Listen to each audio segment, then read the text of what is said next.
This is what I have deciphered so far, which I want to share with you. This collective is being abruptly, violently woken up from a deep, deep slumber. A deep, deep slumber. A sleepy state. A zombie state. A complacent state. So we see all these reflections this year, 2020. What a year. Oh my God.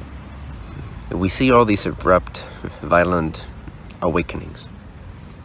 These circumstances that are broadcasted collectively, that shake us to our core, to our foundation of what it means to be human, what it means to wake up every day into civilization, and that reflects to us that there's a need to seek for the truth. There's a need to seek for, call it justice if you will, fairness, truth, honesty. And the main message I have for you today is that there's something to watch for when this type of abrupt awakening occurs at such a global scale. And that is the transitionary phase.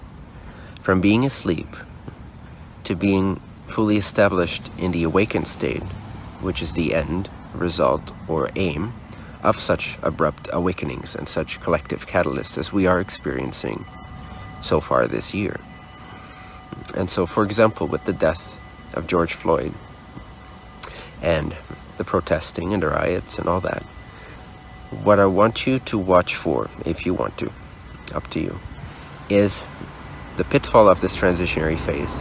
Because what happens when we are abruptly awoken from our sleep, just like when we are abruptly awoken from our sleep physically, just on an individual level, all we have to fall back on as our first response to this is everything we already know. Ponder that for a minute, okay? Someone shakes you into awakening abruptly, and all that you have to fall back on to respond to that rude awakening is everything that you already know.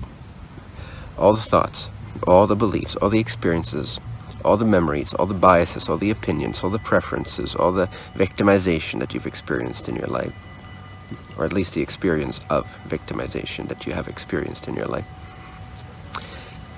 That's all you have to fall back on. That's your immediate response team within yourself, within your own mind. Your immediate response team consists of everything that you've developed while you were asleep. So all the components that respond to the awakening are the sleepy components. They are the sleepy remnants. And while this is necessary, while this is inevitable, right next to a train track here. 1 second. And so when you're abruptly awoken, that's what you respond with. This is what we want to watch out for. So again, this is inevitable, and this is part of the process, and therefore it cannot be condemned. And it is to be allowed, it's to be understood, and there should be compassion for this process, collectively and within yourselves as individuals.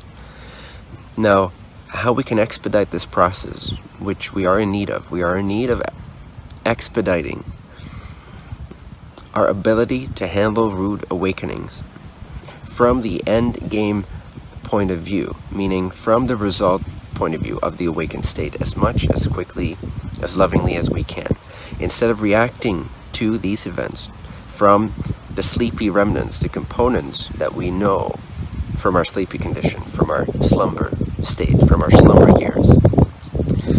And so these collective catalytic events and reflections that we're getting right now as a civilizations are designed, in my opinion, are needed. It is the bringing to light that which has been hidden in our collective consciousness, that which we just slumbered over, we just slumbered our way through, we just were complacent with. And now it's become so obvious that this is what demands our attention. The awakening, the search for truth, the search for true justice, true fairness, true equality, if you will, true unity is upon us. The need for it is apparent, it's obvious. And again, I encourage you to speed up this process lovingly, understanding and appreciating that, of course, there has to be room, there has to be space, there has to be acceptance of the slumber elements within ourselves, the slumber-based components of our thoughts and our behavior. They are going to come to the surface. They are going to want to react to everything that's happening. And It's not bad, but it's not productive. And so there is a awakening from the rude awakening also.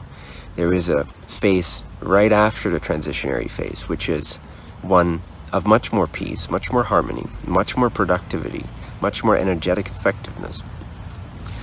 And so how to access that, how to expedite this journey, how to expedite the awakening, the forgiveness, the acceptance of self, and the moving through in a productive way as a united civilization. And it is, in essence, fairly simple how to expedite this process. And that is to look for where all these events are being utilized. Doesn't matter by whom, but they are being utilized as chess games by those who love to benefit from those events, who love to benefit from the collective's panic and the collective's fear response and the collective's slumber. So the awakening is necessary, and it is rude because we've been in a slumber for a long time. And so yes, there is a time and a place for protesting. There is a time and a place for getting out there and holding up a sign. I'm not saying people should not do this. There is a time and a place for this, and for some people it is truly relevant and truly important to do this. And for other people, this expresses itself. This rebellion, this search for truth, for fairness, will express itself differently, and that's okay too. That should also not be judged. That should also not be punished. And silence can actually be completely powerful. Although I agree, we do en masse need to speak up, need to stand in the truth of what we are. But again, how to do this is to see through the schemes, to see through how we can be utilized by certain chess masters, and to refuse to be further utilized from our slumber state. And it is our slumber state that is the only thing that can be used against us. That's why it's such a potent teacher to be used. It's such a potent teacher to be victimized, because it shows us all of our leakages, our energetic distortions, and gives us an opportunity to bring that into the light, to bring that into empowerment, to bring that into unification with our overall being, our essence, the truth of what we really are, and to synchronize that with the unity of all people of this planet. And so the solution, the simplest, most essential solution, is to do whatever you choose to do, respond however you choose to respond, or choose not to respond, which is a response as well. Just make it intentional, make that deliberate, whatever you choose to do. If that's relevant for you, that's fine, that's great. Do your part in your own way. Stay true to who you are and how it most naturally, most authentically expresses itself to you, through you, to respond to these catalytic collective reflections. And I would encourage you, take this or leave this, I would encourage you to focus on the unity. For example, you can go out there and protest, but are you protesting with the remnants of your slumber taking control of your body, of your mind, of your speech, of your behavior? Or are you able to stay centered in the eye of the storm and come from the end game perspective, end game being awakening, end game being the unity of all people, the fairness, the justice of this civilization living as a unified species, as a unified people? Are you able to approach the protests? Are you able to approach the demonstrations? Are you able to approach whatever you choose to do or respond with from a state of seeing, having a strong visual, a strong sense within yourself of that end game unity? Can you come from unity? My friends, if we can come from unity, then whatever we do will be turned to gold so quickly. We are alchemists. We are vibrational alchemists. Our consciousness, our intention are alchemists. We have the power to turn lead into gold overnight. But this requires the awakening from the rude awakening. The awakening, to tap into the awakening beyond the initial crude awakening that so many are experiencing right now. So I ask you, I encourage you to tap into the unity, to not be fooled further, to not be utilized any further by these illusions, by these shadows, and to stand firm in love. And stand firm in love doesn't mean you don't respond, doesn't mean you don't act, doesn't mean you don't say anything. It also doesn't necessarily mean you act in some kind of overt or dramatic way. It's not the way for everyone to do that. That also, again, needs to be respected.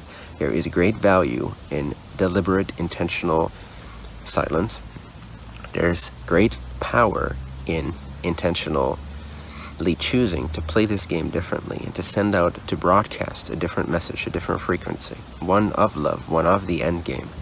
And although to the reactive mind, who's been in slumber for so long, who is now only beginning its awakening, forced by circumstantial events, it can seem like the response of those who have already begun this searching, this yearning for truth, and for true justice, for true fairness, for true equality, for true unity within themselves, within this existence. They have already awoken from the initial awakening, and so their responses might be different, but they are very, very valuable.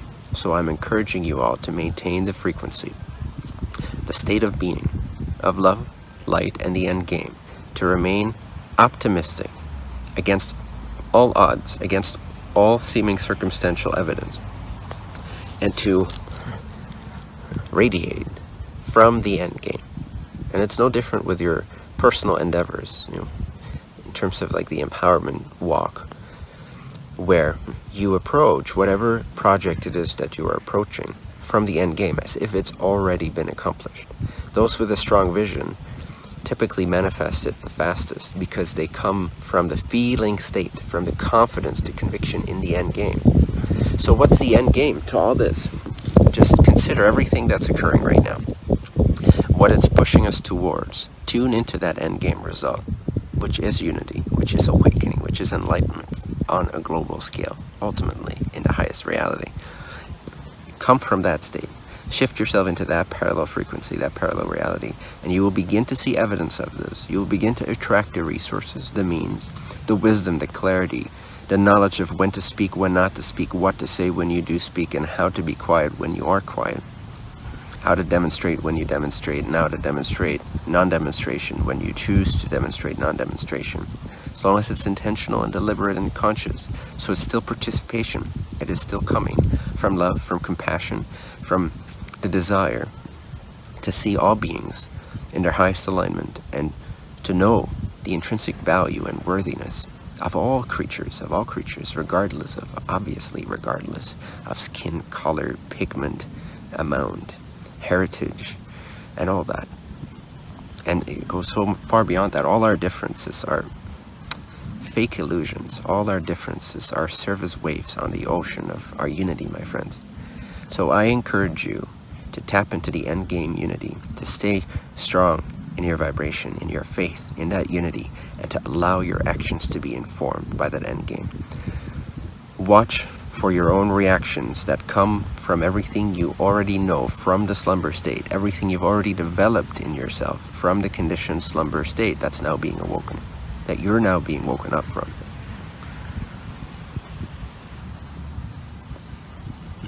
There's so much love. There's so much love available in the substratum of existence itself, in this natural intrinsic unity consciousness that's present in all beings.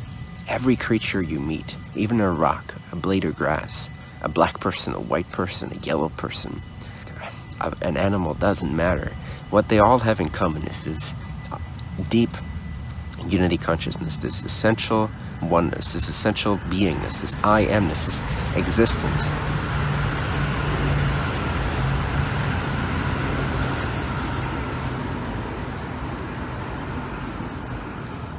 Let that be your mainstay. Let that be your foundation. Let that be the end game from which you come. See the truth beyond the truth. See the truth beyond the initial awakening. See the truth beyond the catalytic events. I encourage you, I implore you to dig as deep as you can into the love that is universal, into the perfection that's already at the substratum of all things, that's already beyond the surface, so that you're no longer fooled, that you're no longer used, misused, abused, victimized by your own consent, ultimately, even if it appears to not be by your own consent. Stay true.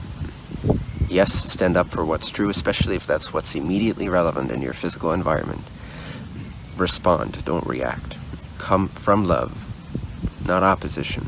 Come from unity, not separation. It sounds so bumper sticker, and I apologize for that, but it really is the way, my friends.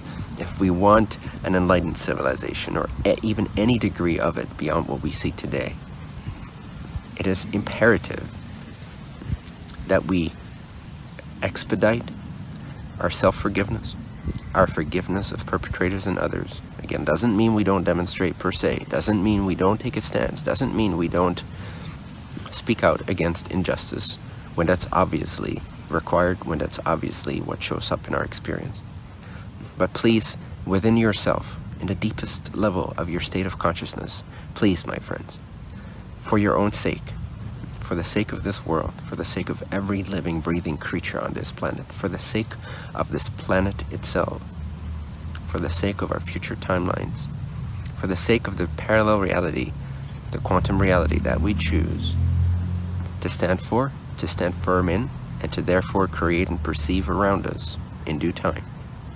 It is imperative that we stand strong in a vibration that is commensurate with the reality that we want to see.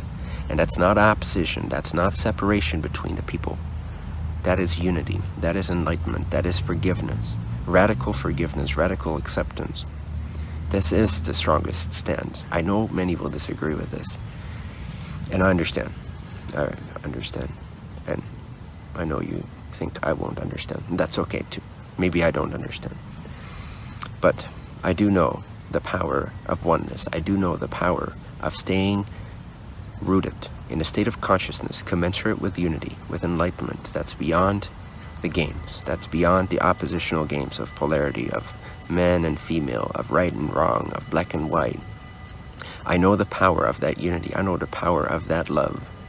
It's performed miracles all around me, all within me, for as long as I can remember my adult life. I know the power of unity, and I implore you to seek for that power of unity, to meditate on that, and then allow that unity to inform you, to inform your actions, your speech, and to have faith in that. My deepest love goes out to all, not only those that do this or those that experience that. My love goes out to all. We are all confused. We are all being rudely awakened. And we all deserve to know that love, which lies at the very substratum, the root of existence. I radiate this. I love you. Stay strong.